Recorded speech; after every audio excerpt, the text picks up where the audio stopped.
I'm Bill Harris, director of the FDR Presidential Library Museum, and I'm here with Norio Uyematsu, and we're going to talk today about your experiences as a child in Hart Mountain and about your experience as a Korean War soldier and veteran as well. So tell me, you grew up in California initially. Yes, I was born in 1931 in a place called Cupertino, California by San Jose. Do you remember after Pearl Harbor? You would have been 10 years old. Do you remember what the atmosphere was like at the time? I just remember my uncle coming to our home and told my father that Emperor Japan bombed Pearl Harbor. And it didn't mean anything to me, Pearl Harbor. I didn't know where Pearl Harbor was or anything. But I noticed by the tone of his voice, it was pretty sad. You know, he was pretty heartbroken. Now, were your parents born in the United States, or? No, they were immigrants from Japan, came to the United States to work as farm laborers. At that time, Japanese aliens could not become, or they could not rent, lease, or own property or become United States citizens, but they quietly made a living. Unfortunately, they found an Italian farmer in Sunnyvale, California, that allowed them to sharecrop with him. And so they sharecropped for about 5 years and raised enough money to buy a rundown walnut farm, a 5-acre walnut farm in Campbell, California, under my uncle's name, because my grandparents, my mother's side parents, came to the United States in the early 1900s, and my uncle and my aunt was born. So as a result of him being born in the United States, he was an American citizen, so he was allowed to buy the property under his name. So any produce that they sold was always, a check was made out to his name.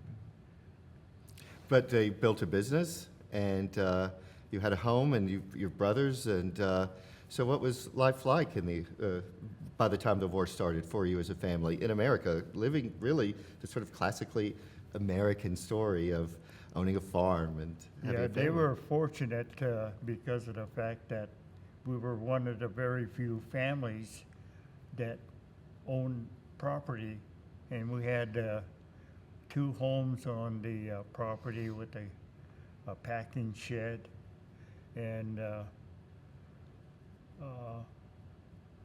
my dad, for some reason, spoke Spanish fluently.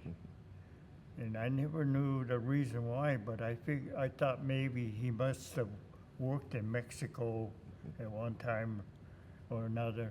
Plus the fact that the Spanish or Mexican language, the vowels are the same as the Japanese vowel, so it's easy to speak. But I remember him speaking it fluently, and he hired Mexican laborers to work on the strawberry farm. When the war started, do you recall your parents or what the atmosphere in your home or within the neighborhood was? I didn't have any feelings, just the fact that I just wondered, why would Japan do such a thing? And I didn't know where Pearl Harbor was. But then I can see by my parents, my mother and father, my uncle, how sad they were. Then with the signing of Executive Order 9066, we were forcibly removed from California, our farm. It was a very prosperous farm because they worked night and day to level the field, dig up the walnut trees, and then level the ground so they can plant the strawberries and raspberries. And then within weeks, really, you're leaving your home. You're being forced out of your home, and it's gone. All of that work is gone. That's right, yeah, they worked real hard, and since we had, my dad always hired Mexican laborers to work on the farm, he sold the property for $500 Oh, wow. to them, and years later, after the war, I went back to where our property was located, and it was nothing but residential homes. And then I checked the property value at that time, and it was like $4 million. It's amazing. Yeah. So just gone by the stroke of a pen in many ways. Did the transit to the camp and then that initial experience in the camp, what was that adjustment like? For me, as an 11-year-old, it was great because I have playmates that look like me. Ah, But then for the older people, I can see that it was very devastating because they were forced to leave their property or sell it. We were first sent to assembly center. I think they had 15 assembly centers in the west coast state of Washington, Oregon, and California. And we were placed in the assembly center until the 10 concentration camps were completed. So in March of 1942 is when we were forced into the assembly center. And assembly centers were generally located where they would have the county fair for whatever city. And they hastily made these wooden barracks, one room barracks, probably 20 by 20 or 20 by 40, with one hanging light. And we stayed in the barracks until they completed the 10 concentration camp in August of 42. And the funny thing that I still remember is when we were in the assembly center, there was somebody coming around every night with a flashlight, and they would check to see if we were all there.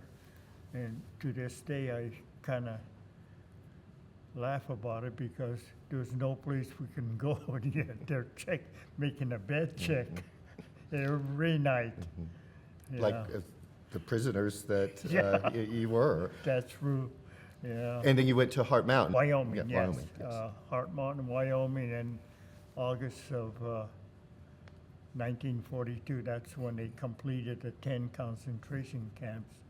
And they took us by train, and they had a guard with a rifle, armed rifle, in the train. And every time we come to a train station, he made us pull the shades down. So people couldn't see in or we couldn't see out. I don't know which. But yeah, it took us quite a while to go to Hart Mountain because we had to make stops every now and then to let the other trains go by. You know, they had the right of way. Yeah, and so August 42 when we ended up in Hart Mountain, Wyoming. What was the atmosphere or just the physical environment like at Hart Mountain? It was very different, I know, in terms of comfort and just the general treatment and facilities. What was that? Yeah, What's it's that like? it's same thing in Hart Mountain, the barracks. They had 6 units in a barrack, and the units were like the one we lived in was one of the bigger ones, 20 by 40 for a larger family. They had 2 of those, and then they had 2 smaller ones, 20 by 10 for couples, and then another one, 20 by 30 or 40, I guess it was, for a family of 4. So that was the size of the barracks. And so you're in Heart Mountain, Wyoming, a long way from anywhere you've ever lived. Did your parents, how was that adjustment moving into this? For them making a home for you all the best they could? I guess for my parents, it must have been tough. But you know, the Japanese have the old saying, something bad has happened, there's nothing you can do about it. They say, shikata nai. You can't do anything about it. So you just gotta forget about it. So I think that was their attitude, that when they lost their farm and then get interned into a concentration camp. But they managed okay, because in the camp they had employment for all the older people, you know, working in the mess hall as cooks, dishwasher, waiters and waitresses. And then they had other jobs too, like in Wyoming, the Heart Mountain where we were at, it was all sagebrush.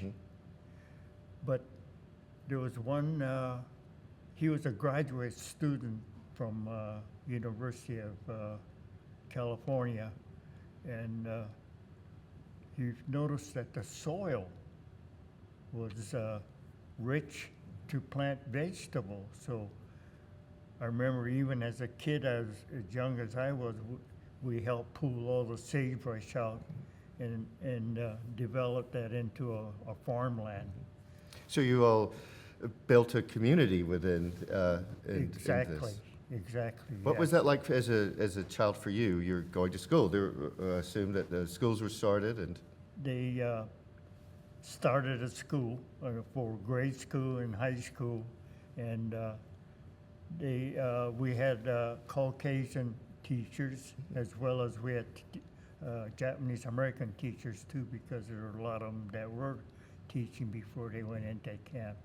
So it was like a community of its own, that city. You know, with a high school, we even had what they call PX, you know, where you can buy sodas and candies and things like that, yeah. And then, fortunately, we also had Sears and Roebuck, Montgomery Ward, and Spiegel catalogs oh, really? that we bought clothes and furniture and stuff like that, so that really helped, yeah.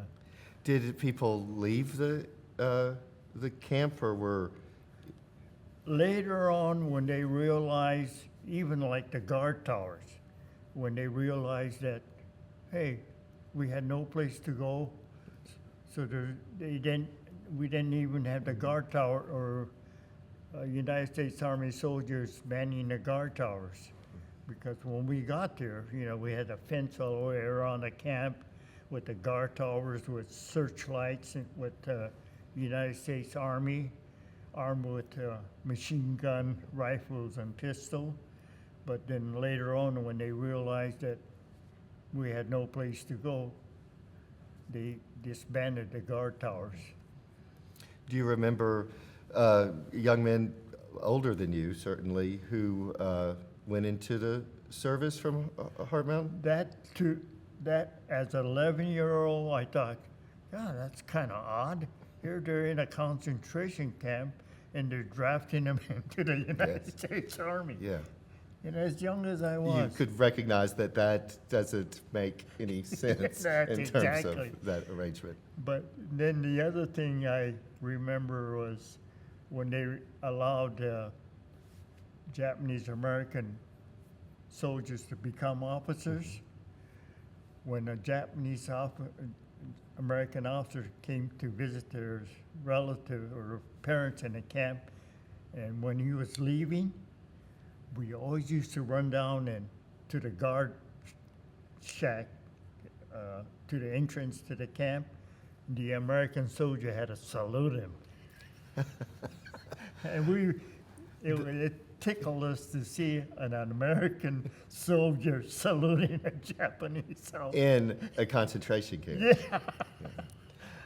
Well, that's an interesting point. That relationship may be too big of a word. What was the interaction like with the guards or with other American officers or people who may have come in and out of the camp? Teachers, for example. Oh, they treated us well, yeah. I guess they realized the hardships that we were going through. Even, the guards at the entrance to the camp or even around the guard towers, they realized what we were going through. And I remember when we entered the camp, those United States soldiers would help, bring the luggage in and things like that. Yeah, they realized what we were going through. A disconnect between you're going into a camp and yet, as an American citizen in your case, and you've got American soldiers who are guarding you and yet helping you into the camp. Exactly. As your time there, because it was 42, as the time went on, you learned about the war. Did you have radio and newspaper? How did you learn about the war and what was going on? I didn't know too much about what was going on in the war as a kid, but I guess the adults probably did, especially the older Japanese Americans, because at first we were not allowed to have radios, but then with Spiegel and Montgomery Ward catalog, we were able to buy. They were able to buy the radios and listen to what was going on. So the older generation, Japanese Americans, knew what was going on. Yeah, news-wise. Well, as you get towards as you are aware that things are changing and that the camp will close and that other inmates are being released, what was the sense or feeling? Because now you're, 14, 15 years old. Was there a apprehension or fear since you had lost everything and had nowhere to go? For me, I didn't feel too much tension, but at first, when they realized that we were at a detriment to the United States, they were allowing Japanese American to leave the camp, providing they had a sponsor.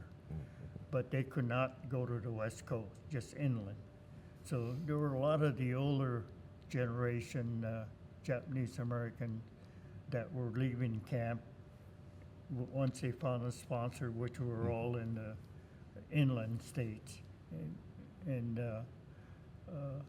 doing. A lot of them did what they call housework. They lived in with a Caucasian family and did gardening and things like that. And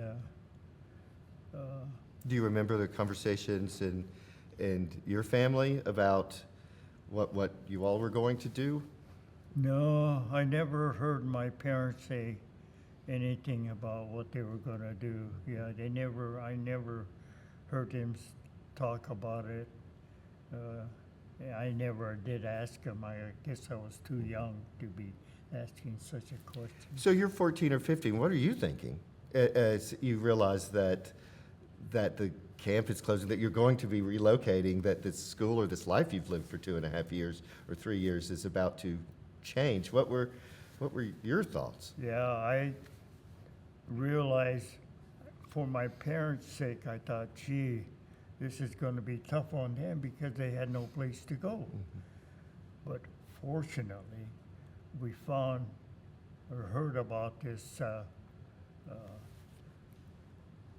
Church of Jesus Christ of Latter-day Saints Mormon, Mr. Earl Anderson of Brigham City, Utah, was allowing Japanese families that were released from the camps to work and live on his farm. And he farmed over 1,000 acres of fruits and vegetables. And to this day, I think of how brave he was to do such a thing. How did your family, do you know how they came in touch with Earl Anderson? How did you find out that he was doing this? Our neighbor across the street in our barrack, I don't know if he found out. somehow that this Mormon farmer was allowing Japanese families to work and live on his farm. And so that's how we found out. And I don't know how he found out that Mr. Anderson was allowing Japanese families to live and work on his farm. But So your family are released and you pack up. How do you get to Brigham City? the government was giving $25 and a one-way ticket to wherever we wanted to go. So when we found out about Mr. Earl Anderson, that's when we decided to go to Brigham City, Utah. And Were you apprehensive about what life would be like out of the yes, definitely was. Yeah, being with all Japanese Orientals and then coming out, living and mingling with Caucasian family. Yes, it was tough. Yeah, So you go to Brigham City. Brigham City, right. Tell me a little bit about Brigham City in 1945. Oh, Brigham City. The one thing that really I remember was when I was going to high school, when they had dance classes, all the Japanese were not allowed to participate. They gathered us and put us into a classroom while the Caucasians all, did their dancing. It must have been a custom of the Mormons to do dancing like that, but we were not allowed to dance with them. So you arrive to Brigham City and you meet Mr. Anderson. How do you remember that experience of the first time that your family interacts, or how did that transition again work from moving down there to actually going to work for him? Yeah, as young as I was, I thought, wow, he's sure a brave guy to do such a thing. Plus the fact that Brigham City, the Caucasians were still there's still some animosity against Japanese Americans coming into Brigham City, even though there were native Japanese Americans living in Brigham City. Still, there was a lot of animosity. Yeah. So you went to public schools there, Yes. and integrated public schools at the time? Yeah, I went to. By then I was in high school, so it was kind of hard on me, being with all Japanese, going to school in the camp, and then coming to a school where there's Caucasians. Yeah, it was real difficult for me. Let's talk about that. What made it difficult? It's just that I'm used to being around other Japanese, and all of a sudden here I am with mixed Caucasian people. Did you worry about the interaction, or were Yeah. people cruel, or the other students, or was it just this discomfort of it's a whole new world to you? Yeah, there were some of the Caucasian kids didn't like us. They didn't mind the ones that lived there, but us outsiders coming in, yeah, they didn't approve of that. You are a senior in high school and decide that you want to join the service. What led you to that? At that time, they were still drafting from World War II, so I decided to, I might as well get it over with and volunteer. Well, when I went to volunteer, I found out I was only 17 years old, and I had to get my parents' signature. Well, my father signed immediately, but my mother would not sign until 1 month before my 18th birthday. And so on January 3rd, 1949, I became a property of the United States Army. And the other reason why I wanted to join is follow in the footsteps of the 442 442nd Regimental Combat Team, the all Japanese unit that fought in Europe, that distinguished himself very well to be one of the most highly decorated unit in World War II history.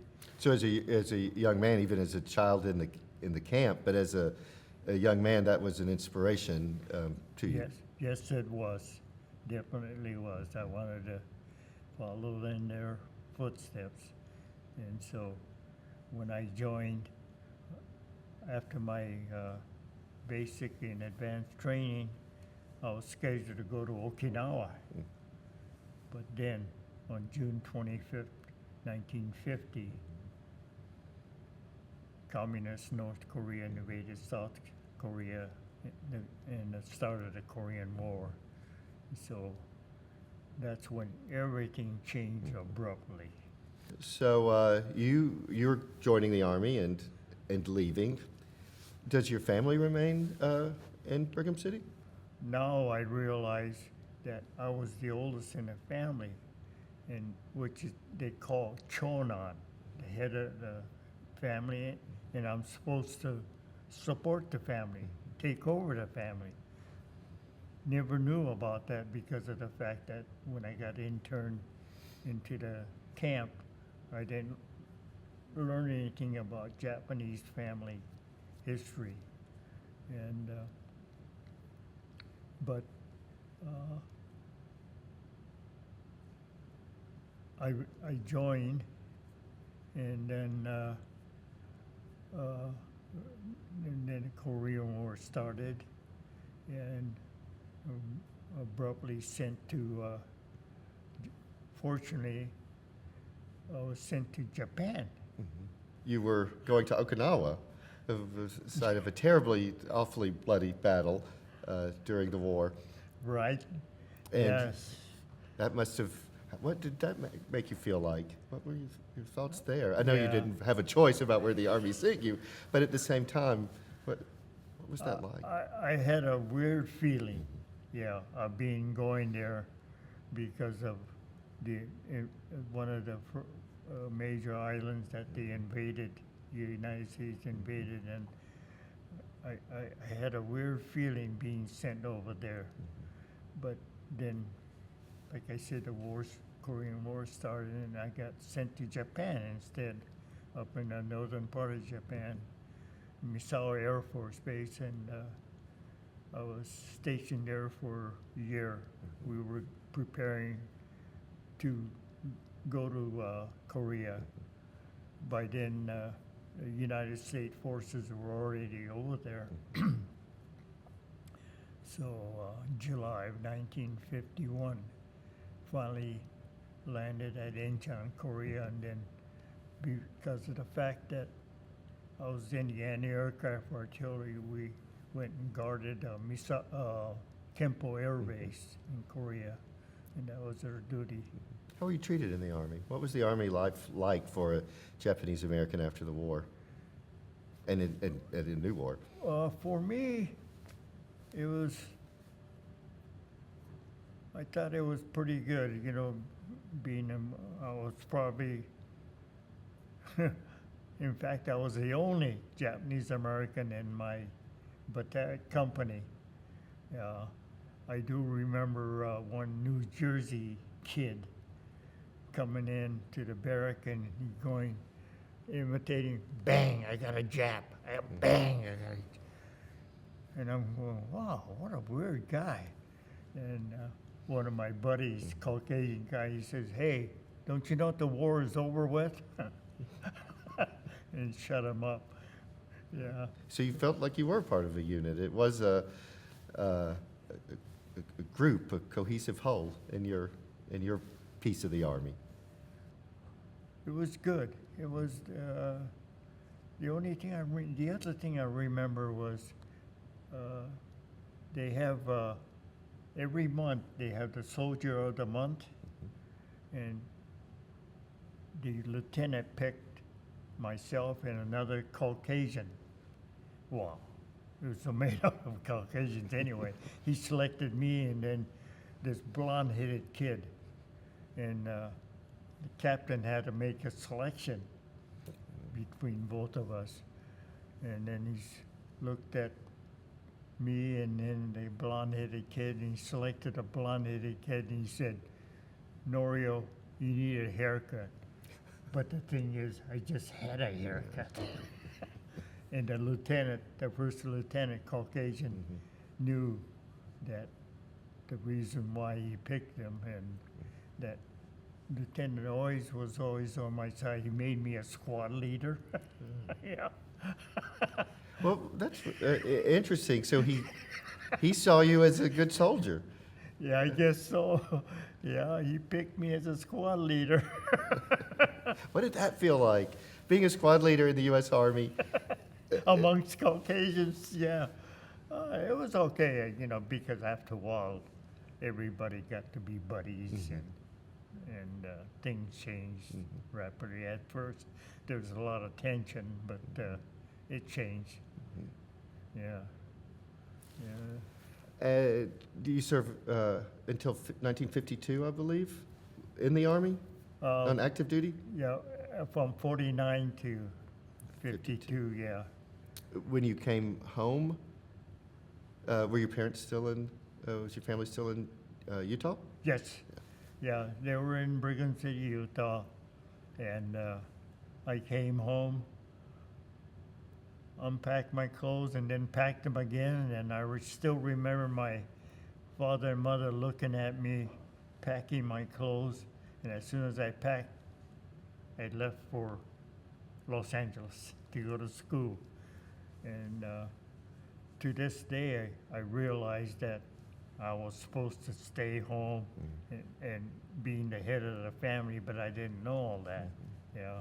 So do you feel that that choices were made probably in the camp by your parents? People just didn't highlight the Japanese American or the Japanese traditions, family traditions? In camp, there was no family life. There's no cohesiveness between family members for some reason, because the parents were all working in the mess halls as cooks or out in the field as laborers or doing something in camp. So we had no more eating meals, breakfast, lunch, and dinner meals at a table, because they were all eating at a mess hall. And then when we go to eat at a mess hall, I'm going with my friends, not going with as a family. It's a disruption, a really complete disruption of life, not just the loss of physical possessions, but a sense of a family cohesiveness. But fortunately, my brother, who's an LDS member, Mormon family, he married a Mormon girl. He stayed in Brigham City, so he took care of my parents and watched over him. Did you speak with Mr. Anderson, or were they still living on the farm when you came back from the Army? Oh, yes. Yes. Yes. Yeah, by then, he was getting pretty well, but he finally passed away, I think, about a year after I got back. Okay. And my brother was a pallbearer, and then my father was an honorary pallbearer, but he was a good man. Over the years, did you look back on that time in the camp? How did you respond to that as the years passed? Think about that period of your life, because it impacted everything. It changed the entire course of your life.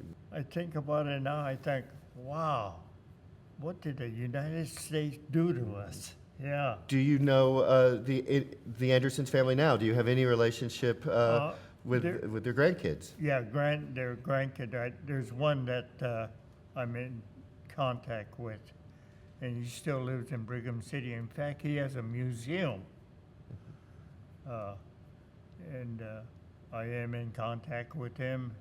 And in fact, I just saw him, I guess when we see him September,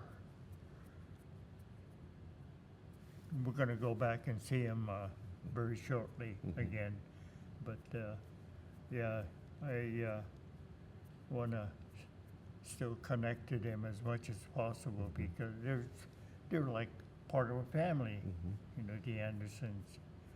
It is an aspect of this history that one doesn't hear about a great deal, that relationship between people leaving the camp and the community or the people that they worked with after they left. So the Andersons really did leave a mark.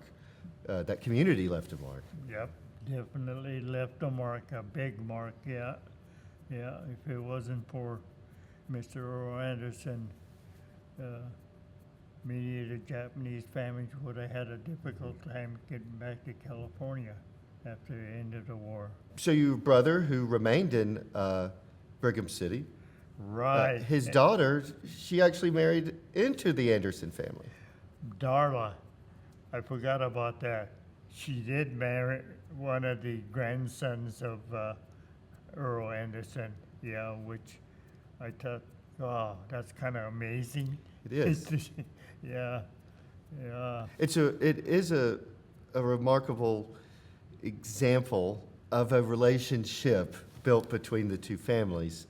How do you think that this country does in terms of recognizing and honoring veterans of the Korean War? You know, I always have a feeling that they overlooked the, what is it, the 6,000 Americans that we lost in Yeah, Korea. 36,000. Yeah, yeah, and I just feel badly that those people that went over there to fight for their country never got the recognition. When did your parents, did they live long enough? You said your father was 92, I think? 96. 96. So did they live to see then quite a change in terms of America's? Yeah. Oh, definitely. They became naturalized citizens, yeah, so, but, yeah, they coming over here where they couldn't rent land and own land, then become naturalized citizens, finally becoming a naturalized United States American citizens. Yeah, I never talked to them about it, but it must have meant a lot to them. Yeah, after what they went through.